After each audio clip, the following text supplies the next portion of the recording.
Donc tu as besoin d'un carnet, voilà, ça c'est idéal hein, comme carnet. C'est un carnet, voilà, tu peux mettre ton bic ici. Tu peux aussi voir que sur ce carnet, tu as des petits points. Tu as des petits points, je vais te le montrer tout de suite. Voilà, comme ceci. Alors ça c'est dans l'idéal, si tu as un carnet c'est déjà bien. Mais idéalement, tu verras que les petits points c'est pas mal. On va commencer le carnet quand on ouvre la page par noter en fait sur la page de couverture tout ce qui est voilà, récurrent. Quand tu passes un coup de fil, on te demande ton numéro de registre national, ton numéro de téléphone si tu ne le retiens pas, si tu en as plusieurs, le numéro de téléphone des personnes que tu aimes bien avoir si jamais tu perds ton téléphone, tes numéros de compte, etc. En fait, ton numéro de plaque. Tout ça, moi, c'est des choses que je ne retiens pas, donc je les mets là. Comme ça, quand j'ai des choses administratives à faire, je ne dois pas courir aller voir ma voiture, tu vois. Et tout est là. Toutes les infos, en fait, qui te simplifient la vie pour éviter de devoir chercher, donc garder ton énergie. Ici, tu tournes la page et tu arrives à ces deux pages ici, qui vont être des pages qui seront l'équivalent des chapitres de ta vie.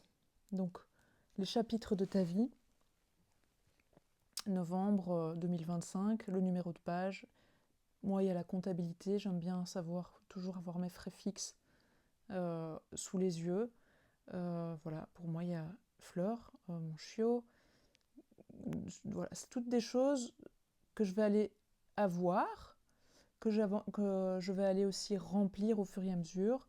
Le monde merveilleux, mes routines, euh, etc. Donc le jardin, voilà, etc. Ça, c'est vraiment pour toi, avec les mois. Donc ici, novembre 2025, décembre 2025, et tu verras, par la suite, on va remplir en fait ces pages au fur et à mesure de ta vie. Alors ici, la page suivante, les deux pages, même les 4 pages suivantes, c'est la feuille de route de l'avenir qui reprend en fait les mois suivants, donc décembre 2025, janvier, etc. pour 1, 2, 3, 4 fois 4, pour 16 mois, pour te permettre en fait de gérer en fait ton avenir.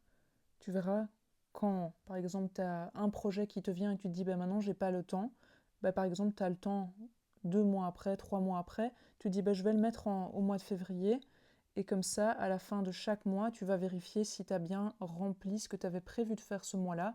Donc tu peux par exemple dire bah, dans un an je prévois de faire ce projet, tu le notes là et quand tu arrives là, eh bien tu vois si tu l'as fait, si tu l'as pas fait, si pour finir ça n'a plus d'importance, si c'est encore reporté. Tu vas voir, on va voir ça un peu plus tard, comment on va noter ça. Et la page suivante, donc ici il n'y a pas de numéro de page, quand tu tournes encore la page, donc là, c'est bien clair qu'on a 2 fois 2 pages, tu vas encore tourner la page et commencer seulement à numéroter tes pages. Toutes les pages, à partir de maintenant, vont être numérotées.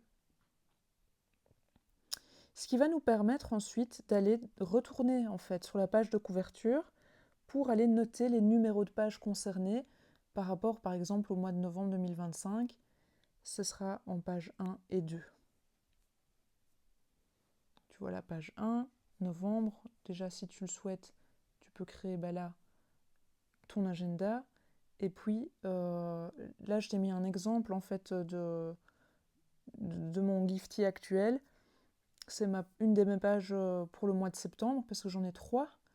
J'ai prévu plein de choses pour le mois de septembre. Donc en fait, voilà, ce que je fluote, c'est les 3 choses prioritaires. En fait, chaque mois, tu vas fluoter 3 choses minimum, hein, mais en tout cas, ça doit être atteignable. Donc 3 choses que tu vas mettre en priorité sur ton mois parce que ton cerveau, il va pas l'oublier en fait. Donc ici, le Gifty parchemin, c'est fait. J'ai mis la petite... j'ai pas encore mis parce que c'était pas fini. Mais juste après, je vais barrer ce petit point-là. J'ai prévu de refaire des vidéos et d'utiliser mon chiot pour les vidéos. voilà, pour parler avec mon chiot dans la vidéo. Tu verras, ça va être amusant. Alors ici, on a la page 4. C'est la page de mon chiot qui s'appelle Fleur. Et voilà, avec toutes les choses que je ne dois pas oublier. Donc comme elle mange n'importe quoi, ici pour le moment, son transit, eh bien, je dois surveiller, désinfecter avec voilà, Propargil en fonction de son poids, combien de gélules, etc. Le vocabulaire que j'utilise pour lui parler, etc. Ça va se remplir au fur et à mesure. C'est à la page 4. Ici, ce sont des exemples, on va dire, réels. Sur ce mois, c'était au mois de mai, de mon quotidien. Donc j'avais le samedi 3 mai, tout ce que j'avais à faire. Et puis on avait samedi, dimanche. Le dimanche n'était pas noté. Je compte tout samedi, dimanche en général. Lundi, tu vois, toutes mes tâches. Mardi 6, là je serrais fort. Mercredi, jeudi, vendredi, samedi, dimanche. Toutes mes tâches en fait qui étaient donc bien notées. Et ici, un exemple, c'est pas le quotidien au jour le jour, mais on a un chapitre, les citations, page 105. Et puis là, on revient en plein milieu sur mon quotidien. Ça veut dire qu'en fait, ton journal va évoluer au rythme de ta vie.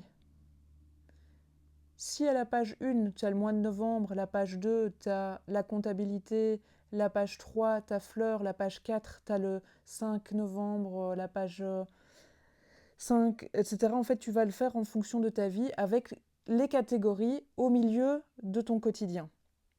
La seule chose, c'est que le mercredi 13, le jeudi 14 ne vont pas venir dans tes chapitres. Donc dans tes chapitres ici au début, on va uniquement noter les collections, donc le mois de novembre, la comptabilité, Fleur, Monde merveilleux, mais tu vois qu'il n'y a pas inscrit dans mes chapitres à quelle page se trouve le 8 mai. Donc je reviens ici pour poursuivre. Voilà. Ici, Fleur, les exemples. Et ici, ben voilà, je continue ici très pratiquement pour la gestion du quotidien. Par exemple, ici, le 1er novembre 2025, j'ai prévu de faire du contenu, une story, de créer un parchemin, de contacter la banque, de téléphoner pour faire un ajout. J'ai prévu de contacter ma marraine, j'ai prévu d'étudier encore pour l'élevage de mon chiot. Et j'ai un rendez-vous à 17h. Okay, ça, c'est un exemple pour une journée. La gestion de chaque tâche. Si la tâche est barrée, ça veut dire qu'à un moment donné dans la journée, je me suis dit en fait, ça c'est pas important. Je m'en fous de ce truc. Je barre. J'ai changé d'avis, ce point n'a pas d'importance, je le barre. Et ça, tu peux le barrer même dans ta feuille de route de l'avenir. Si tu avais prévu 2 mois plus tard de faire une formation, par exemple, tu dis bah, pour finir, j'en ai plus besoin, tu barres. Et ça permet justement de diminuer la charge mentale parce que si l'idée vient, tu vas avoir envie de le faire tout de suite, mais tu as d'autres choses prioritaires et donc pour pas l'oublier, tu vas le faire tout de suite. Mais non, là tu te dis ok, j'ai un truc qui me vient, je dis bon allez, dans un mois je le fais, je le note et voilà, ça te permet un mois plus tard, comme tu as avancé en fonction des priorités, de te rendre compte que c'était pas important en fait et tu le barres. Ici, la flèche qui tourne vers la droite, qui se trouve ici, par exemple, ma marraine, je ne l'ai pas appelée, je le reporte le lendemain. Donc je mets la flèche qui va vers le lendemain, vers le futur, proche, dans quelques jours. Ça veut dire qu'ici, par exemple, en général, moi, je vais écrire, par exemple, je vais écrire parfois 10 jours à l'avance. Je vais écrire voilà, 2, 3, 4, 5, 6, 7, 8, 9, 10, 11, 12 novembre, paf. Et au-delà du 12 novembre, si je reporte par exemple le 13 novembre, je le tourne vers la feuille de route de l'avenir qui est au début du carnet et je dis voilà, au mois de novembre ou au mois de décembre, je prévois alors de contacter la banque. La petite étoile, c'est ce qui est prioritaire sur ma journée. Donc je vois directement par quoi je commence. Et la petite vague ici, c'est en cours. Donc par exemple ici, j'ai prévu d'étudier l'élevage pour mon chiot. J'ai commencé, mais voilà, j'ai été interrompue. C'est en cours. Et à la fin de la journée ou à un moment donné, j'aurais décidé soit que j'ai terminé cette tâche, soit que je la reporte au lendemain, chien étude. Le petit rond ici, c'est un événement. Ça veut dire que c'est pas quelque chose à gérer, à reporter, à organiser. C'est vraiment quelque chose qui arrive. C'est un événement. À 17h, j'ai un rendez-vous. Et donc tu vois ici, la banque, on l'avait reportée au début du carnet. Hop, et donc on se retrouve ici dans la feuille de route de l'avenir. Au mois de décembre, contacter banque. Alors, oui, il est important donc tous les jours, en fait, faire ton Gifty au quotidien. Moi, il m'arrive régulièrement, en fait, d'être dépassée par les événements et de pas... voilà, il m'arrive régulièrement, quand il y a beaucoup de choses, quand il y a de la nouveauté, etc., de pas réussir. Et là, parfois, je prends 2, 3 jours, 4 jours, maximum une semaine. Et à ce moment-là, pour moi, c'est vraiment pas idéal parce que je sens, en fait, que j'ai une surcharge mentale, j'ai une pression en moi en fait parce que je sais pas où j'en suis, je sais pas ce que je dois faire, etc. Donc personnellement, en général, c'est pas plus de 3 jours et là je refais le point en sachant qu'on va refaire le point aussi chaque fin de mois sur son mois. Donc ici par exemple, on avait fait, on va prendre l'exemple ici du mois de septembre. Voilà. À la fin du mois de septembre, je vais faire le point sur mes pages du mois de septembre et je vais voir voilà, ce qui n'a pas été fait, ce qui doit être reporté au mois d'octobre, ce qui doit être reporté à la feuille de route de l'avenir, ce qui doit être barré parce que c'est pas important.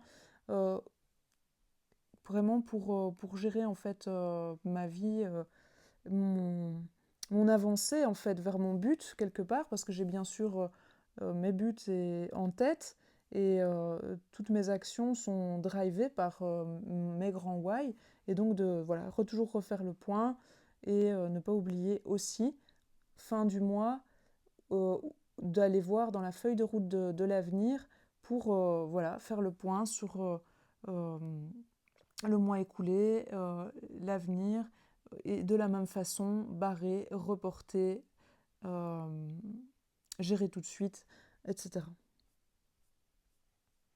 Alors, je regarde ici, ça a été dit, les 3 choses maximum sur lesquelles on va mettre notre focus en début de mois, faire le bilan en fin de mois, donc ça permet de diriger ton énergie au lieu de courir comme une poule sans tête, et de ce fait, on gagne beaucoup d'énergie. En fait, l'idée, c'est de dire on a beaucoup d'énergie, mais on la gaspille. Et on la gaspille inutilement, justement, en s'agaçant et en s'énervant. Je vois, petit cas pratique, cette nuit. Donc moi, pour le moment, le chiot, il n'est pas continent, donc je dois le sortir toutes les 4 heures idéalement. Et cette nuit, d'habitude, je me réveille, je mets le réveil à 1h du matin pour la sortir.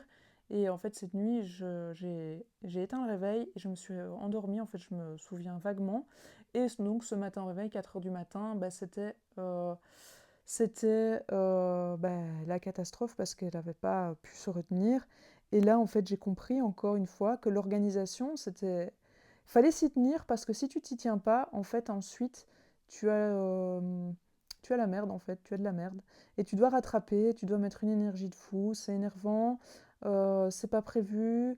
Évidemment, je l'ai fait avec une bonne intention et avec une bonne énergie, mais j'ai juste compris qu'au final, au lieu donc de prendre voilà 5 minutes, 5-10 minutes pendant la nuit puis me recoucher, eh bien en fait ça m'a pris je sais pas combien de temps pour tout nettoyer, parce qu'en plus elle avait dormi dedans, donc il fallait la nettoyer elle, nettoyer son support, nettoyer, voilà, fallait jeter aussi la petite couverture qui était concernée. Donc en fait tu vois au final j'ai perdu beaucoup d'énergie parce que j'ai reporté quelque chose, j'ai pas bien organisé, je perds de l'énergie. Et ça aurait pu me mettre de mauvaise humeur. Donc en fait, voilà. Le Gifty Journal, il faut savoir que c'est quelque chose qui est utilisé de nouveau par les millionnaires. Euh, Et donc, c'est vraiment essentiel si tu veux aller vers ton but, si tu veux voir où tu vas, parce qu'au-delà d'organiser ton quotidien et d'éviter les crises et les émotions voilà, qui se submergent parce que t'as pas su organiser ton repas, t'as oublié en fait euh, de faire ci, de faire là, t'as pas noté, euh, en fait, bah, t'avances pas, en fait, tu piétines. Et donc, oui, habitude des millionnaires. Je connais une nana qui est responsable à la Poste en France, qui est aveugle et qui fait ce Gifty Journal elle aussi, et qui a une activité également de coach sur le côté et qui est devenue, si je ne me trompe pas, millionnaire. En tout cas, elle gagne je sais plus combien de milliers d'euros par mois. Et en fait, pour elle, elle nous dit que ce qui compte, en fait, c'est l'organisation et qu'on peut faire beaucoup plus ce qu'on croit. C'est une femme aussi comme nous, extraordinaire. Donc, je vais d'ailleurs te mettre le parchemin euh, inspiré de ces notes sur les contraintes, justement, qui nous permettent d'avancer vers notre but. Voilà.